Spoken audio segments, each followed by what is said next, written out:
My name is Mansour Naslet-Charaghi. I'm chair of IEEE Young Professionals Affinity Group of the Montreal section. I warmly welcome every attendees and our respective speakers for this event. Hopefully, everybody is going to join and enjoy this amazing event, and you will get most of it. So I'm going to briefly introduce our co-hosts. This event is co-hosted by um, Young Professionals Affinity Group of Toronto, Ottawa, and Vancouver section.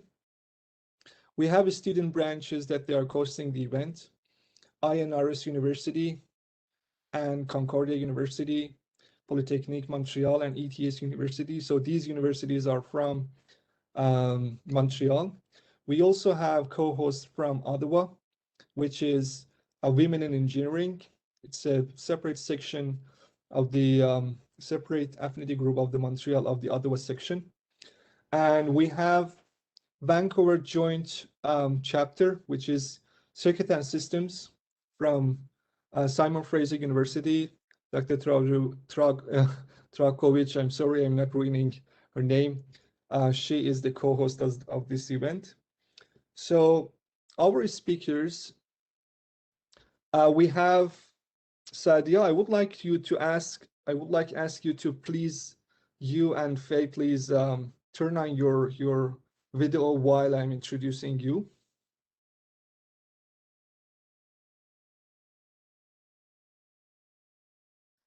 Thank you, Faye. Sadia, if you can hear me, please turn on your video as I'm introducing you and Faye. Okay, so our participants will be able to see me, I think, on our Facebook live stream, but not maybe here. Okay, no problem. It's okay. It's okay. It's okay. No problem. So yes. Um, so just to make sure that, okay, I introduced our co-hosts more appropriately before moving on to introduce our respective speakers. Moin, I just tried to make you co-host. Um, I'm gonna try again. So maybe this time it will work. Just give me a second so can try again. So maybe I can do it like after introducing our speakers. Anyway, I just got your message right over here. Okay, our speakers. Sadia Khaf is from ETS University. She is PhD student in electrical engineering. Of course, she will introduce herself in more details if she wish to. And the second speaker is Faye Satari. Faye is from Polytechnique Montreal. She is master's student in computer engineering, and she will introduce herself as well in more detail if they wish to.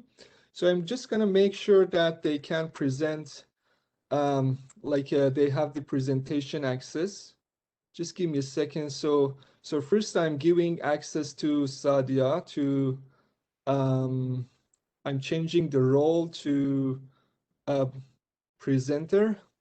So Sadia, I think you are able to present, I and think so. afterward, yes, I'm not sure I can if I make Faye, okay, just hand over. So it's gonna like a handover.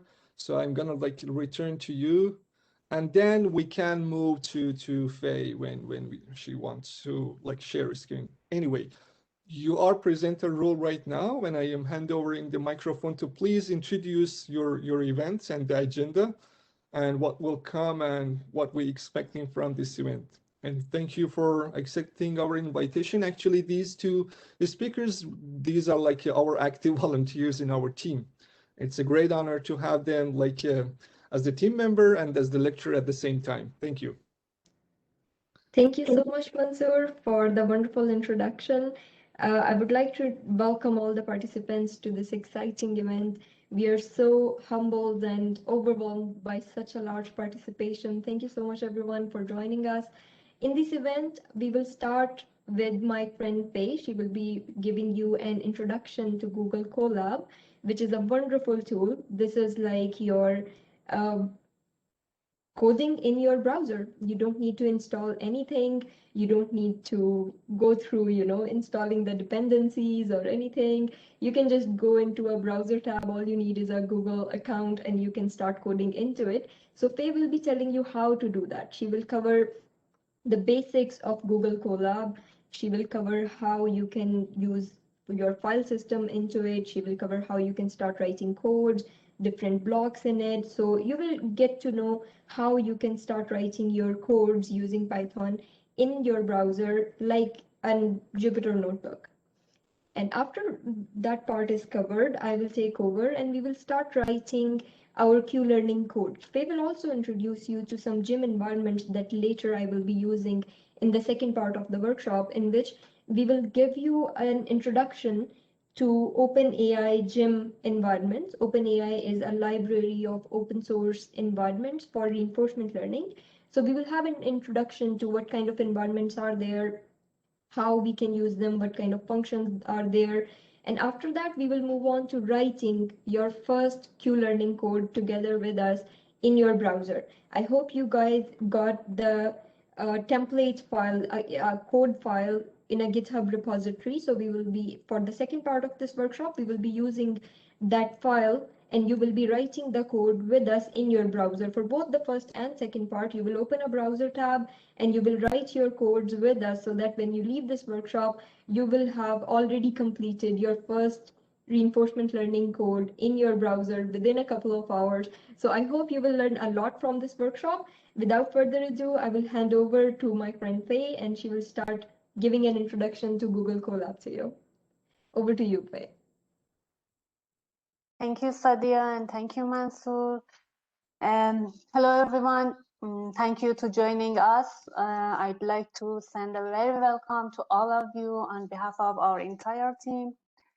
I hope this workshop would be an interactive workshop and helpful for all of you. Hopefully, it transfer your knowledge to more professional stage. Before we go further, I'd like to take this opportunity to a quick introduction of myself. My name is Faye, and as Mansoor mentioned, I'm a master's student in Polytechnic Montreal University.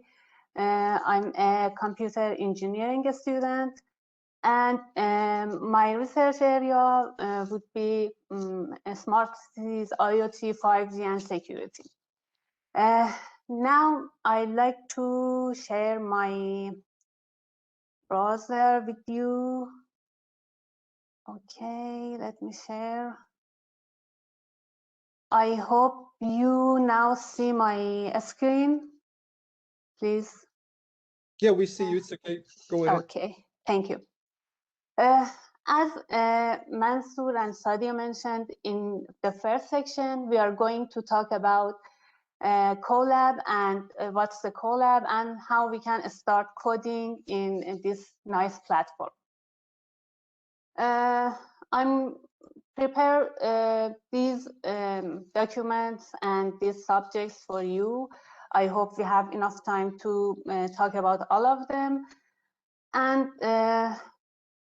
I will appreciate if you have any question, put it in the chat and we will answer them if we have enough time again. Okay, let's go and start our first part. I'd like to start with a very quick introduction of Colab. What is the Colab? Colab or Collaboratory is an amazing tool provided with Google to use their fantastic built-in library, broadly speaking, to online coding in Python. There are a lot of nice features and facilities in this cloud-based infrastructure. Actually, it's a cloud services that gives you ability to write and execute your code online on your browser with no need to any installation and setting up on your local machine. And also it brings you a free GPU and TPU, which is a great feature in this platform. I will talk about this part. And there are other stuff like you can easily share your file and other things that we will talk in the next parts. Before I get started and create the first notebook, I'd like to ask my colleagues make a poll, and I like to answer you a question. I'm just curious to know how many of you now have experience working with Colab, and how many of you are experienced working with Python. It's very great if you participate in our pool and answer these two questions. Okay, perfect. I think Intikab is just pulling up the polling stuff. So just a second, so he can like Intikab, I think you have access to polling questions. So please pull up if you have them already, like on hands. Okay, just I can't see the result. Mansur, if you help me to find the result, I will appreciate. No, it's not like it's not initiated yet. It's under preparation right now. So just okay. I I think can go further and when move on, please move on. okay, sure. How we can create the first notebook? I assume that you don't know, and I just want to share with you. You just need to go in your Google and just search Google Colab. The first link that you can see, colab.research.google.com, it redirects you to the main interface of Google Colab, which you have access to this link, new notebook. If you click on it,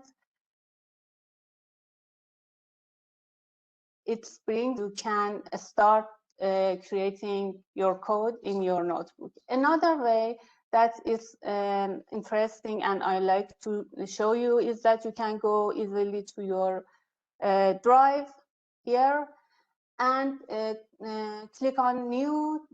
Here you have different format of files that you can create. One of them is Google Colab.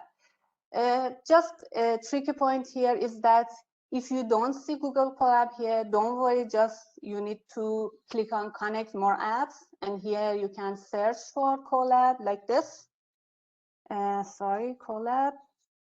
And as you can see, I'm already installed the Collaboratory on my browser, but if this is the first time you are going to use, you just need to install it on your browser, and then you have access to this type of files here, and you can click on it and create again your notebook file.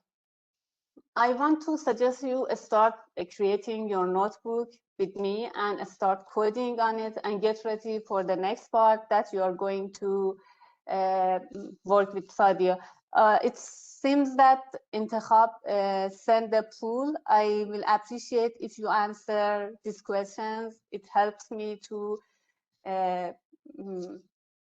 manage the content more efficiently for you.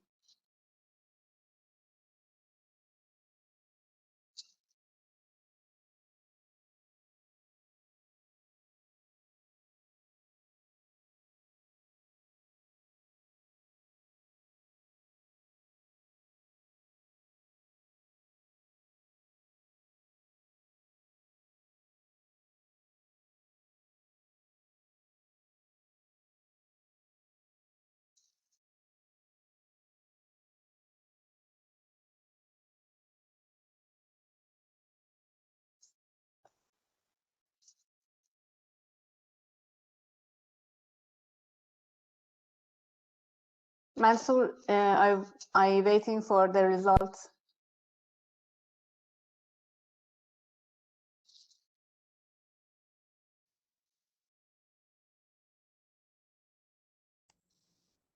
Faye, we still have a couple of minutes left for the participants to answer. So let's see what everybody thinks and how they answer. I think it will be available in a couple of minutes.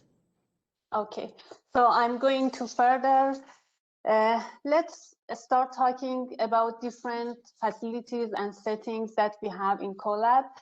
I'd like to start with how we can change the name of your file. You can put your name of your file here or change it. For example, I like to change the name of my file. So simple, and just you need to save it, just this.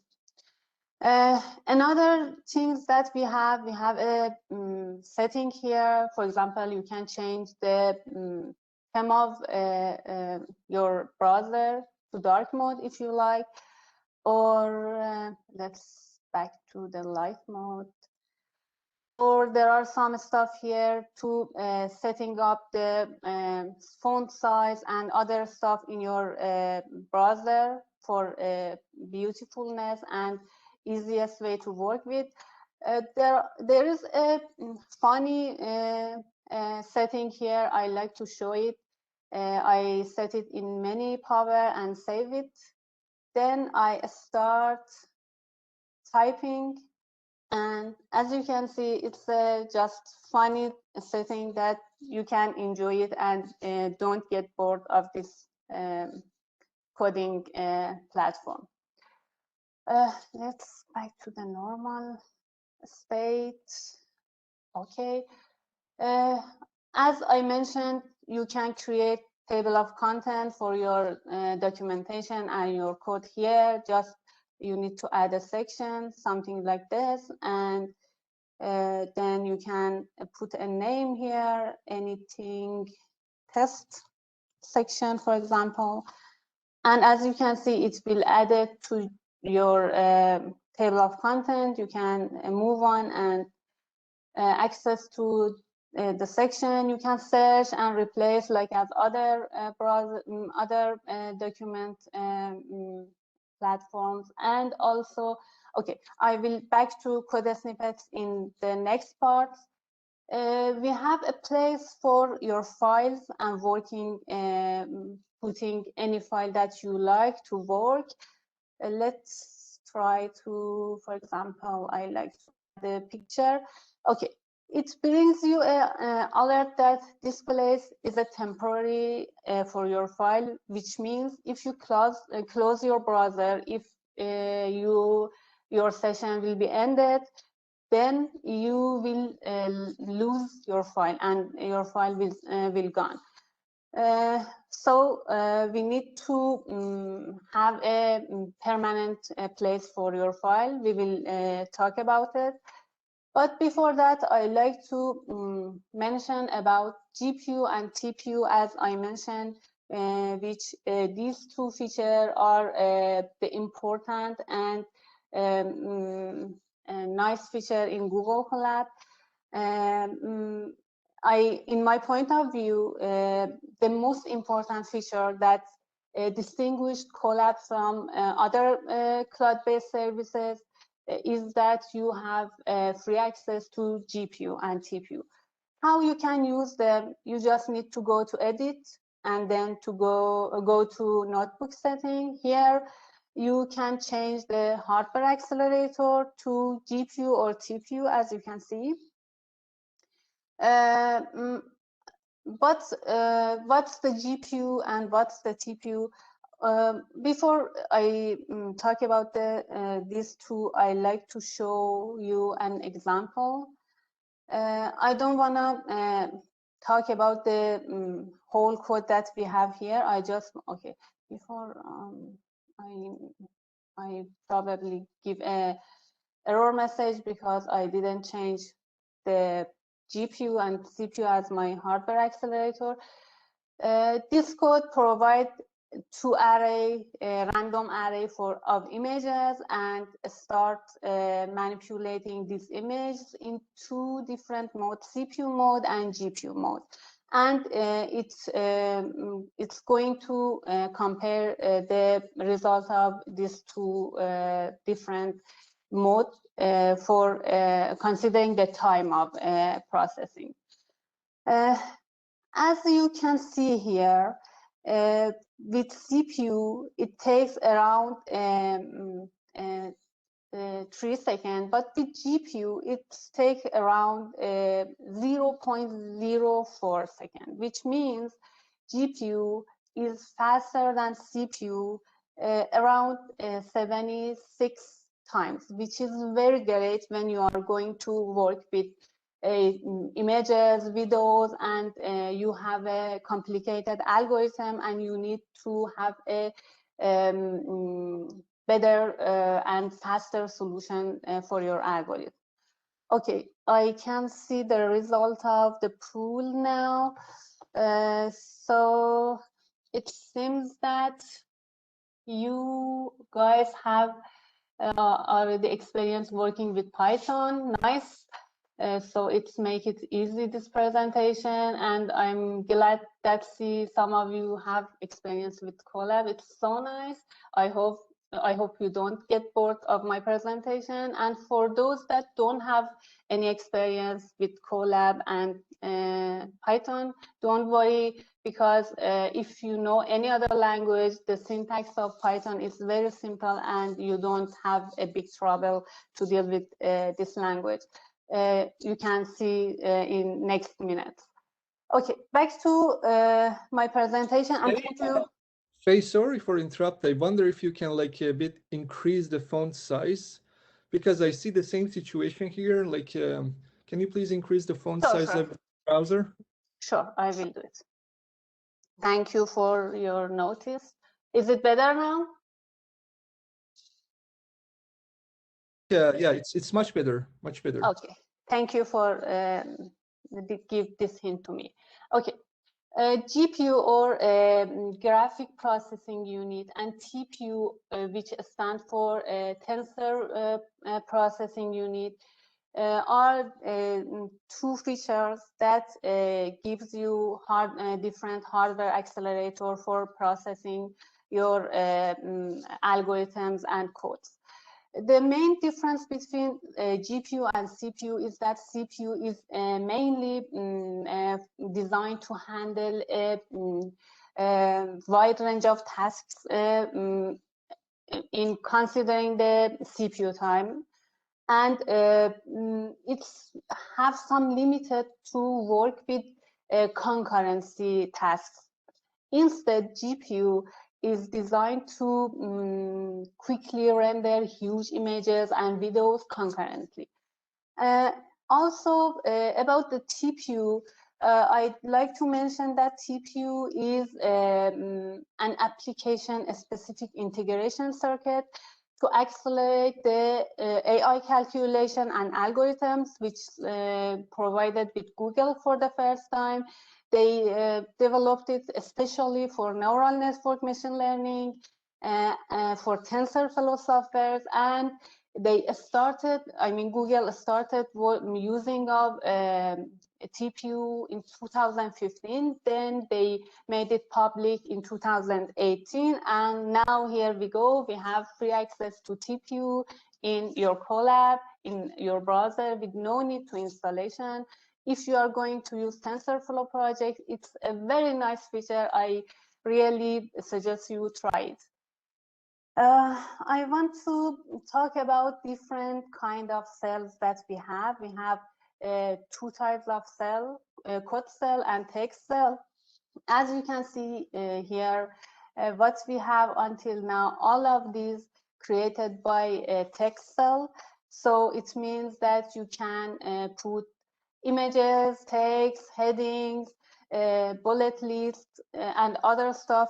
As you can see in a text cell, I'd like to show you the edit mode of a text cell. For example, you can simply Google, add a link like this. Just you need to add the URL, google.com. And if you click on it, now you have your link, or you can add the image. And one nice feature in Google Colab is that you can write any formula, any equation, like as what you can do with LaTeX here. Just you need to put your formula between two dollar sign. For example, I like to say something like this. You can see the result real time in the right side. Okay. And if you double click on it, you go to view mode. If again double click on it, you go to edit mode. It's so simple. I don't wanna put a lot of time in this part. Let's go to the next part.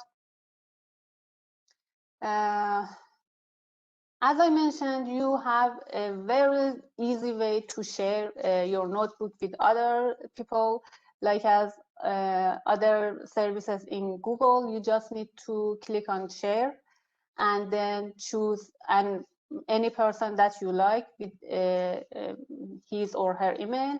Then you can choose three kind of permission as a viewer or commenter or editor, and just send the invitation for share this notebook with this. Or you can use the a specific link. Again, you have for example, oh sorry, you can choose these two types of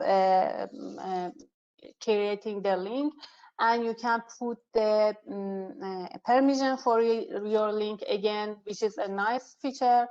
And for example, you can create a link with viewer mode and put it in your website, weblog, any place that you like. It's so simple to working with your colleague or your teammate in one notebook. If you guys are used to working of GitHub, you can save your Colab notebook, your notebook a version in GitHub like this. Just you need to click on GitHub and then log into your GitHub. Okay.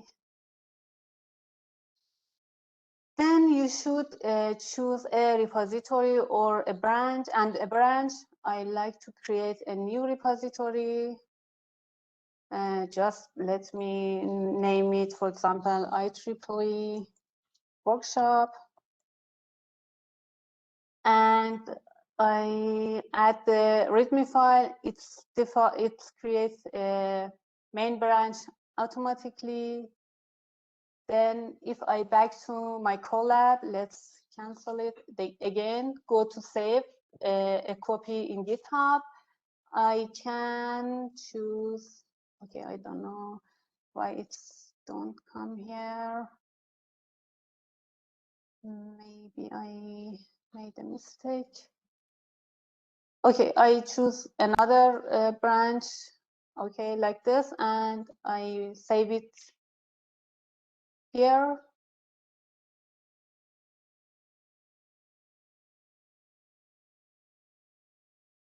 It gives you your notebook, copy a notebook in your GitHub, and then you have access to open it in your Colab directly from your GitHub, which is a nice feature. Let's back here. Also, you can download two types of version, Python version and IPython notebook version, which you can brings your file to any idea that you like. Another thing that I like to show you is that, as I mentioned, you can work with your file as an input or as a saving your result with this content place, but it's a temporary place. So if you need a permanent place for working with your file, there is an option here that you can mount your Google Drive in your Colab. Just click on this part. As you can see, it adds a very small piece of code here. If you run this code, it brings you a link. And if you click on this link, so you must choose your account and then allow the permissions that needs. Here you will see a link. Just you need to copy this link and back here, paste it here and press enter. What will happen is that you will see a drive in the left side, as you can see. If you go to this path, you can see all folders and files that you have in your Google Drive. You can create a specific folder for working with your notebook and put your file there, or retrieve any file that you like from your Google Drive. I will back to this part in the next parts. And the final thing that I like mention is that there is a revision history in your Colab Notebook, which means you have option to compare previous version with current version and find what's happened in different version in your Colab for history of changes in your notebook. Let's say and talk about the code cell. As I mentioned, we have two types of cell, text cell and code cell. This is a code cell. I want to add another code cell here and start with very classic hello world.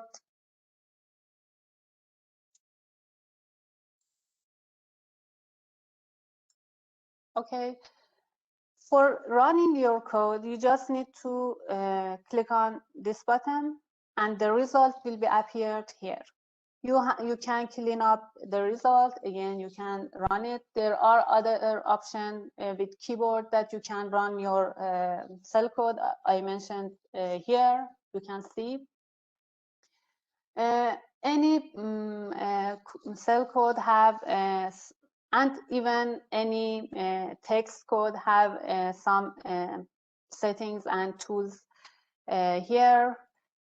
For example, you can move up or move down your cell with these two buttons, access to direct link for any cell that you like. The same setting that you see in the top, you have beside of any code cell. And you can delete it, copy, cut, and other stuff that you can see here. Another feature, nice feature that I like to mention is that you can put some note beside of any cell that you like. This is a test. And if you put this comment, and if you work with, for example, anyone else in one notebook, you can communicate in one cell with your colleague or your teammate. For example, this is a test again. Finally, if the problem is solved, you can resolve your comment. What's happened is that these comments and the history will be go to this comment. You can see the history of your comments and replies and other stuff here. You can reopen it, which it brings it back, or again, you can resolve it. It's very nice feature if you working with other people in one notebook to communicate and make some comment for other people in a notebook, or even put reminder for yourself. It's very nice feature. As I mentioned, you don't need install any packages or libraries like as other ID when you are working with Colab, which means you already access to all the famous libraries such as pandas, numpys, I don't know, TensorFlow. All of these libraries are available in Colab built-in, and you don't need install anything. Just import library that you like. Sorry, I want to import, for example, NumPy. here we go. We don't need to install, and we can use this library without any installation. For example, I like to see the version of my NumPy version with this command. You can see that NumPy is already built-in, installed in your Colab, and you can use it with no need to installation. Other libraries, as I mentioned, like as Panda, SciPy, or TensorFlow are the same, and you can use them. I just want to mention that we have different types of packages and libraries. For example, we have NumPy and SciPy and Panda for science programming. And NumPy more specifically is useful for working with multidimensional arrays and metrics. Or we have some packages for specifically for machine learning programming, like as scikit-learn, TensorFlow, PyTorch, and other libraries. And we have also Pygame or some libraries for reinforcement learning and gaming programming, which we are going to work with in the next part, specifically with Sadia. So most of these libraries exist in your Colab Notebook. If you want to know which libraries already exist and you have access, you just need to use this very simple command, just this. With this command, you can see the all library that you have access here with the version. For example, you can see we have the TensorFlow and the version is 2.4.1. I like to bring you another nice command. For example, I like to import pandas, but I don't have any idea about pandas. Don't worry, you just need to give a directory from pandas with this very simple command, and if you run this, okay, now you have access to all methods and functions inside the pandas. You see, it's so easy working with Python with this simple commands. Now, if you want to know about any of this function and have more information, you can go with this. For example, I don't know, for example, I want to know about evil. I don't know what is this. You just need to add a question mark at the end of your function, and then if you run your code, okay, here you will see the signature, the input parameters, output or return value, and even it brings you some example, coding example, which is nice, and you can easily find how work with functions and how they work for you. There is another way you can use this command help. It's the same with the previous command. Let me go a little. Okay, now it's better. It's the same with the previous command, and you have the same information here, and you can use them. I think you already know that if you hover your mouse in each function or package, you will have a very quick access to some useful detail like this. And it's another way to access information, if you like, in Colab. Okay, let's go to the next part. I think we don't have time to more talking about this part. Okay. Some libraries and packages it is not exist in Colab. You need to install them. For install, you just need to use this very simple command, pip install package name or apt-get install package name. Both of them are the same. The difference between them is that pip is use of repository of Python for installing the package. Apt-get use of repository of Ubuntu for installing the package, and go there and download the package.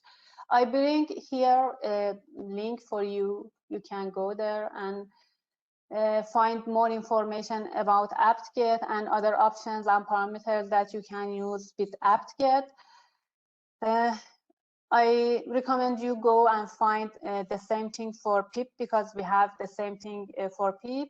For example, if I want to install this specific package in my Python, I just use the exclamation mark pip install and matplotlib, the name of package. If I run this, because I installed it, it says already installed, but if it doesn't exist, it's a start to installation. Or for example, here I have another installation with apt-get, which is a start to installation. For example, I use the -y, which means any confirmation during the installation will automatically say it by yes and confirm. You don't need to install. After installing a package, if you want to know and ensure that your package is installed very well and perfect, you just need to use this simple command.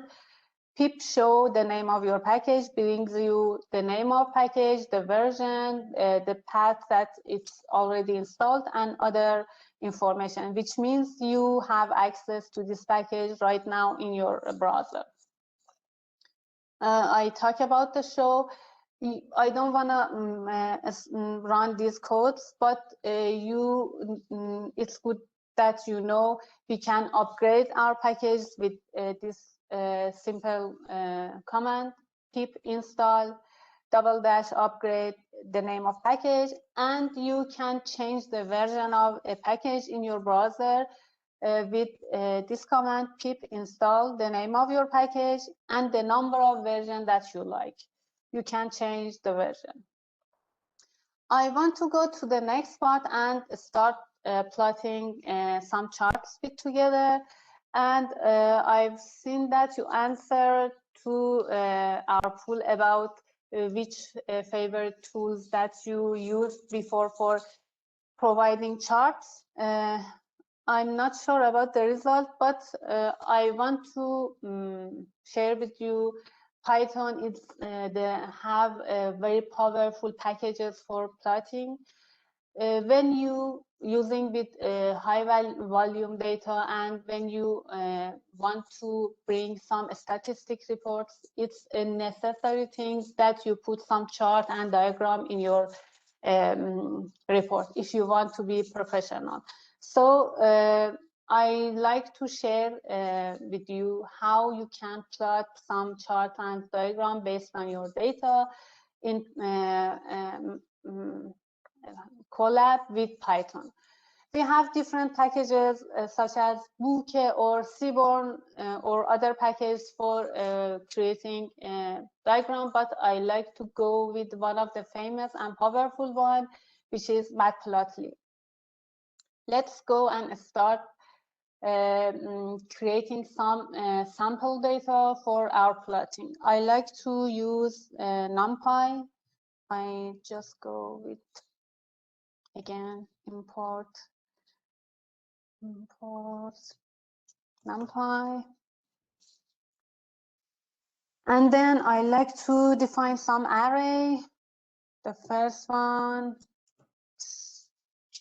6 in range 1 to 12. Let me print the result to show you what is doing. Okay, I create an array with integer between 1 to 11, not including the 11. This is a way that you can create an array in Python. Or I like to use another ways. For example, this time I go with NumPy and create random numbers with random, and specifically I want to use randint to create random integers. So I want to start with 1, and the latest number that I like to see, for example, it's 8, and the size of my array that I like, it's 10, something like this. And if this time I print Y, you can see the difference between two commands. Okay, as you can see, the first one create an array with 10 items, which they are 1, 2, 3 or ordinary numbers. But this command provide an array with 10 items, but it's a random integer between 1 and 8, as you can see here. Let me just very quickly create two other. This one would be x2, and this one would be y2. For example, 6, and for example, 9. These are just sample. Okay, I create 4 array with 10 items for each array. Now I'm going to plot some charts based on this data that I have. For plotting chart, first of all, you need to import Matplotlib, and specifically, I like to use PyPlot.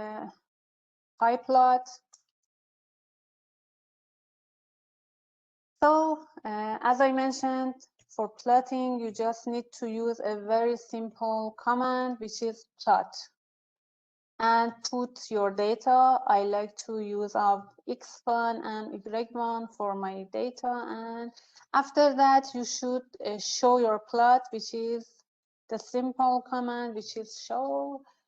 Let's see the result. Here we go. We just create the first plot with together, very simple.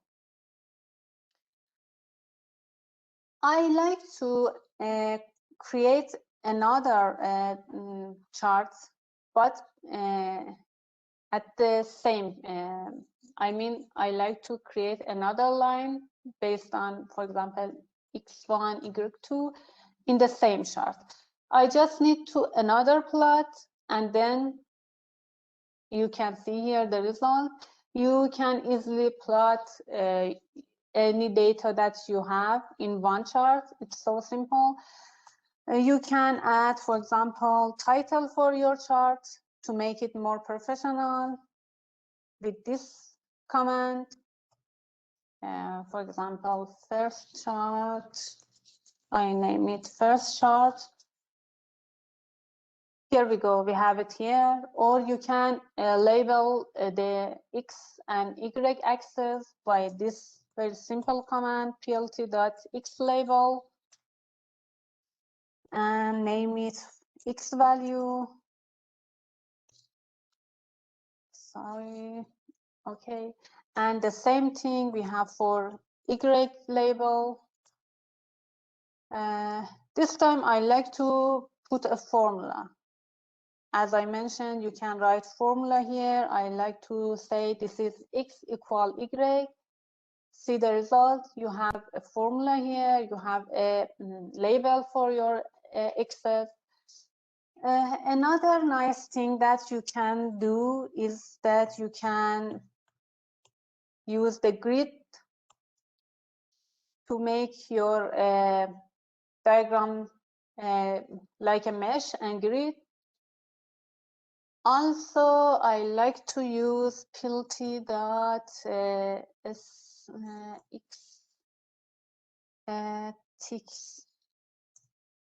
and give it x1. What is going to do is that it brings this exact measurement based on your x value in your x-axis. You can do the same thing for y-axis, but I don't want to do that. Another thing that we need for our chart is legend. I like to label this one first line or line 1, and this one line 2,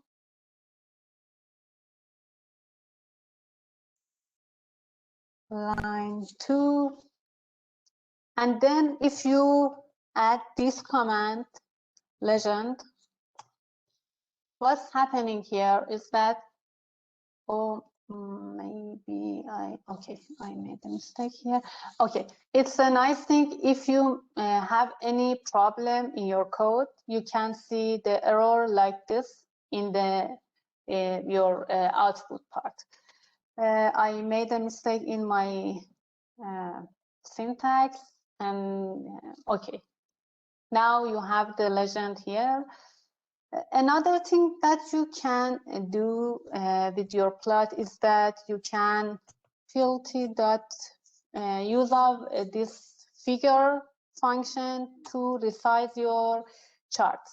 It has a parameter which is fixed size, and it takes height and width, for example 6 and 8, something like this.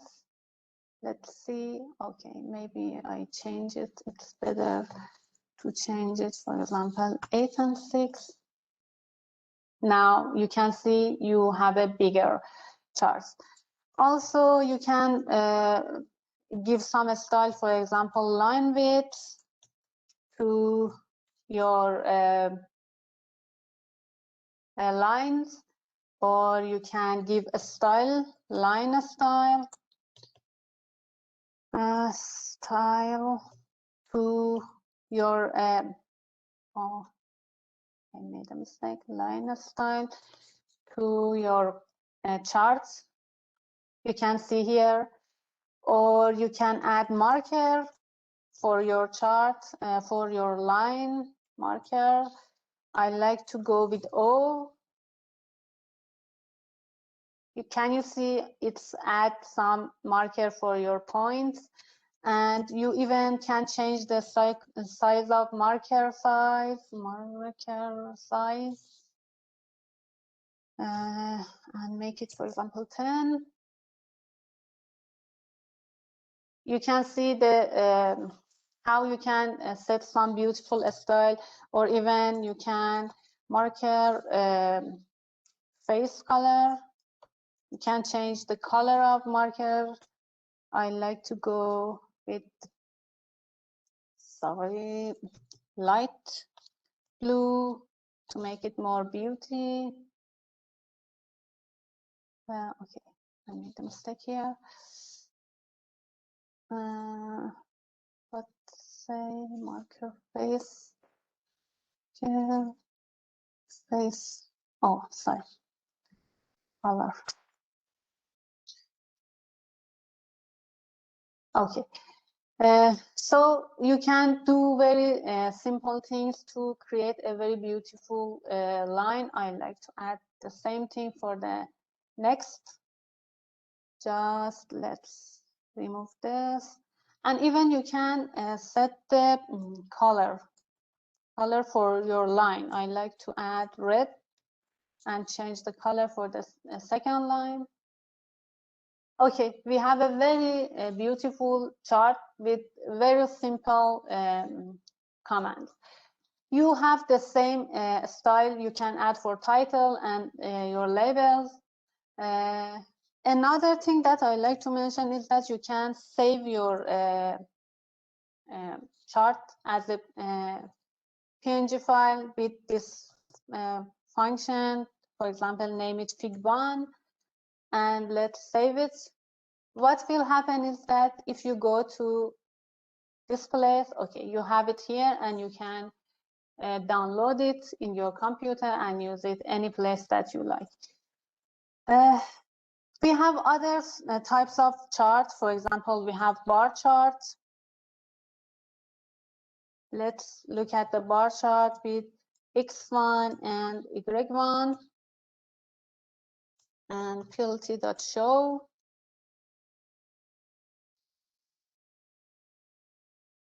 Okay, here we go. We can do the same thing and put another X2, Y2 here.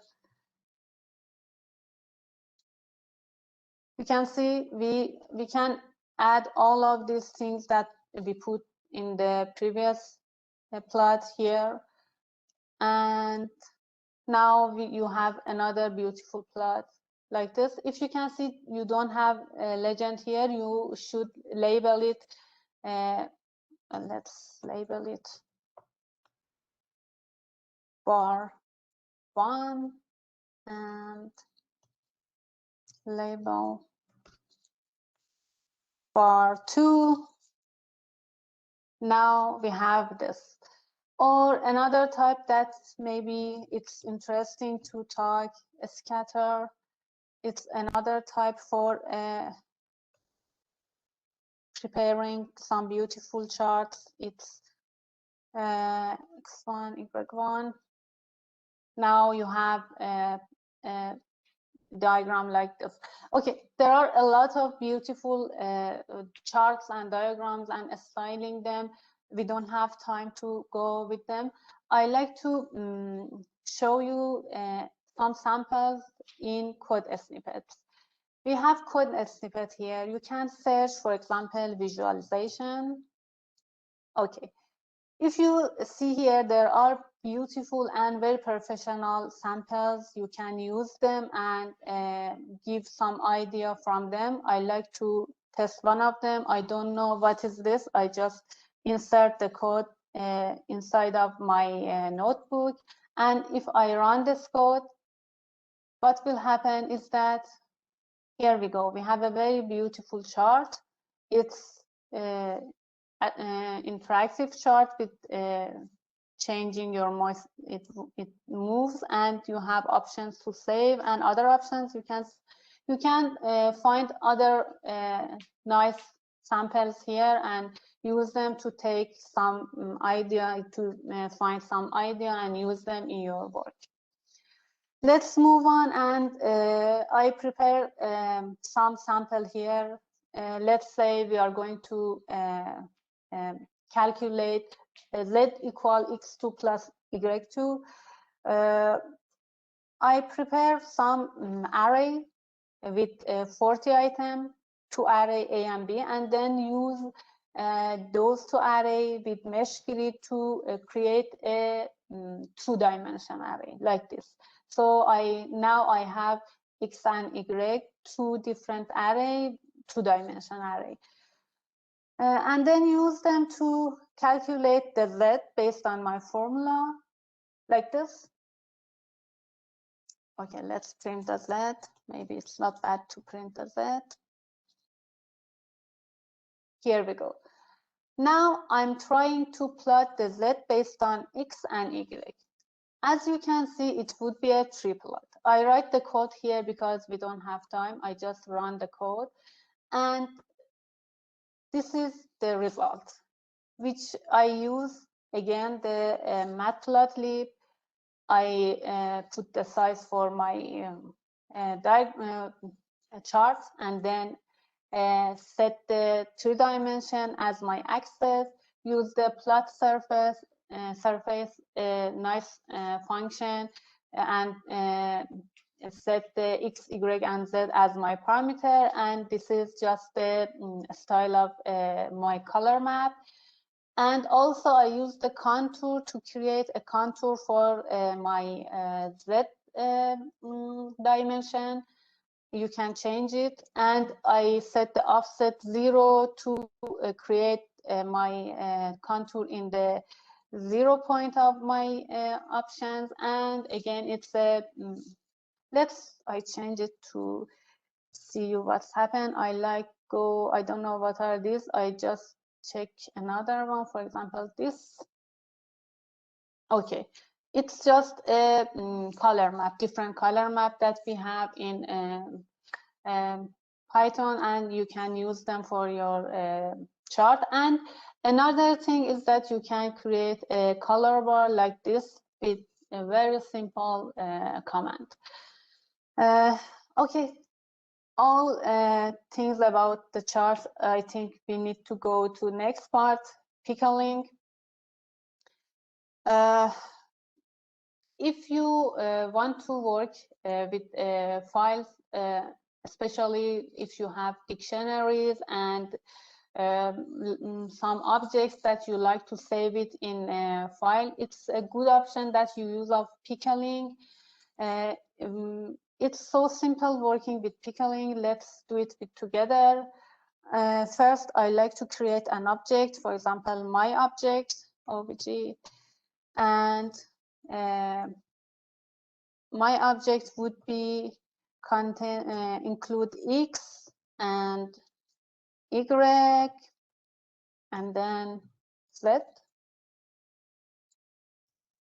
Okay, I create just an object based on the arrays that I have. Now I like to import pickle. Okay, it's a nice way to working with file. Then you need to create a file. Let's name it file out. And then with command open, you can open a file with any name. Let's go with file test, something like this, .pickle. And sorry, pickle. And then, as I said, I want to write in this file, so you need to pass the parameter W for writing and B for byte stream, because I want to write a byte stream in my file. Then the things that you should to do is that use of pickle and use of this function dump. Then put your object, which is my object, and your file, which is, for example, file out. And finally, you should to close your file. Okay, let's run this code. Okay, what's happened is that now you have your file here. If you click on it, you can see the result here. It doesn't make sense because it's a binary file, but we can retrieve it in our code again by very simple code. Let's say file in this time.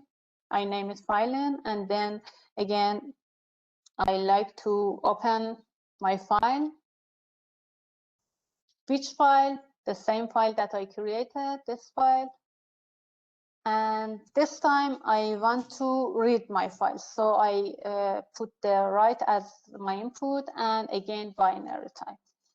And then you should to load your file with this simple command, pickle, okay, dot load, and put your file as a parameter there.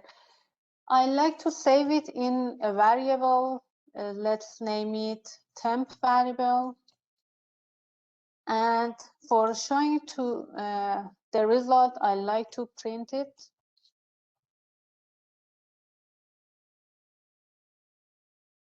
Okay. Now we start reading our file, put it in filein, load it in a temp variable, and use it for print. You can use it in other codes, part of code. It's so simple working with pickle files. As I mentioned, this place is temporary. So if we want to work with our drive, what should we do? Let's go with together and see what we can do to saving a pickle file in your Google Drive. Let's try with the same code that we create this file, but this time I go to Drive my drive. Let's say I'm going to save my file in this folder. Just I need to copy the path and paste it here and add a one backslash. Okay. Now, if I'm running this code, what's happened is that if you go to your drive and open this path, you will see that now you have, what is the name? File test here. You have the file test. Let's change the name. Let's name it in drive. And again, run it. And I want to refresh it. Now you have file test drive here. It's so simple. You just need to click on it and copy the path. Again, you are able to read file from your Google Drive with the same structure like this. I like to copy this. Let me go with this file and change the name, for example, 1.1.1.1. Okay, here we go. Again, we read the file from our Google Drive. It's so simple. Also, you have option to save your file with a very simple code, which is I like to share something with you from Google Colab. You just need to import files. Okay, then you can use the files and download and just put any address, any path that you have. Let's go with the file that we have in our Google Drive. If I run this file, what's happened? Okay, files. Let's me that. Yeah, I made a mistake, I guess. Okay. It brings you this feature that you can save your file in your device. You can do the same thing with the file that you have in your content. For example, if you like, you can save it this file, not different.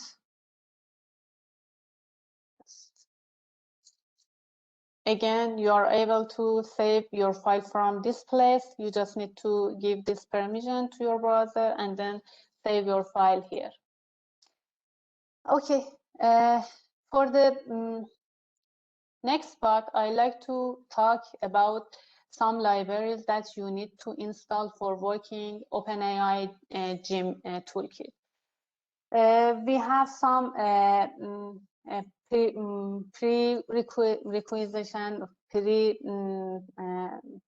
packages for working with Gym toolkit. One of them is X libraries, which are actually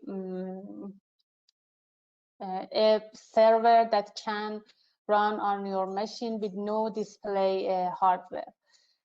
So I want to install this package in my machine. I guess you will do the same thing with Sadia. Then you should to install a PyVirtual display, which is a wrapper to connect your browser to X server, and then finally you need to install Gym toolkit in your browser. I don't want to talk about these codes because you will practice them with Sadia. I just want to show you the result. It's just a preparation for the next part. As you can see here, you will coding with Sadia and providing something nice. It is a actually a cardful environment, and it's an agent-based coding which choose an agent from a random agent from a possible existing agent and provide this interactive environment. There are a lot of other environment. I just bring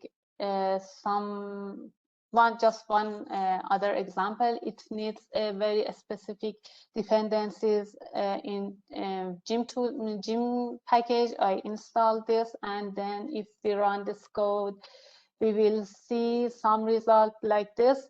Again, it's another agent-based environment, which is mostly for physics problems. And there are a lot of beautiful samples in Gym Toolkit. You can go and find them and enjoy them.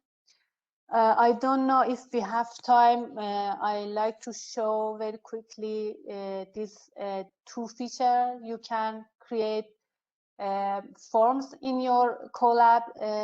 Just you need to add a code cell and then go to insert and add a form field. You have different types of form field, and for each of them you have different types. I add, for example, a string and drop down, and you can see the result here. If someone choose some of them, then you have access to the result in your rest of your code, something like this. It's very nice. You can create a very interactive form in your coding here with Colab. And another nice feature is that you have a lot of facilities working with tables.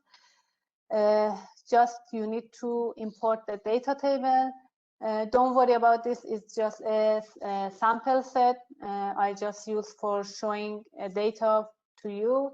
As you can see, you can create a beautiful table with sorting ability and filtering and other beautiful capabilities that you see. Thank you for your attention. Sorry, it takes a little more than 1 hour. I think you are need to some rest. I want to say again thank you for your attention and invite you to take a break and then back to me and Sadia, and join to Sadia for the rest of this presentation. Mansoor, thank you. Thank you, Faye. It was a great presentation. So is there any question that we can answer right now? Okay, let me check if there is any question. Yeah, sure. I'm available for any question. If I can, I will. Okay, just a second to see if we have a... I think we have a question about Xtext for Faye. Someone asked, what's the purpose of using Xtext in the plot? Excuse me? Yeah, it's about the X-ticks, like a ticks of the X-axis. Okay. Yeah. As I mentioned, okay, let's show again back here. Okay. Without Xticks, if you run your diagram, the steps that you can see here, it's by default with 2 steps size. But in my X, if we back to our X, it was with 1 step size. If I have to bring all the data for my X here, so you need to use of Xticks and set the value that you like, or even you can set another value. For example, your X has 1 million data, but you don't want see all of this as your measurement in your X-axis. You just can bring a value for your Xticks to show with what measure you like to create differentiation in your X-axis. I hope I answered your question. Yes, thank you, Faye. I see one last question is about how could we do all this? I'm not sure I could understand this question, but let me read it for you. How could we do all this with just Python and not Google? I'm not sure what does it mean, but if it's Actually, like understandable for you. Yeah. Let me, as my understanding, these codes that I write here, all of these are based on Python. So no difference about the IDE. You can do it in any IDE that you like. For example, Jupyter Notebook or even VS Code, any platform that you like. These are the Python code, no different. But the only thing that we have here is the GPU and TPU that, as I mentioned, it's very nice. And also we have some feature like as you can add the interactive forms, interactive text documents beside of your code and prepare a very nice code beside of your document, share it with your colleagues. These are the features that we use Colab in your browser, and you don't need to any installation for packages and add any other things in your local machine. So we choose Colab as our IDE, just this, no different. For these commands you can run it in other IDEs as well.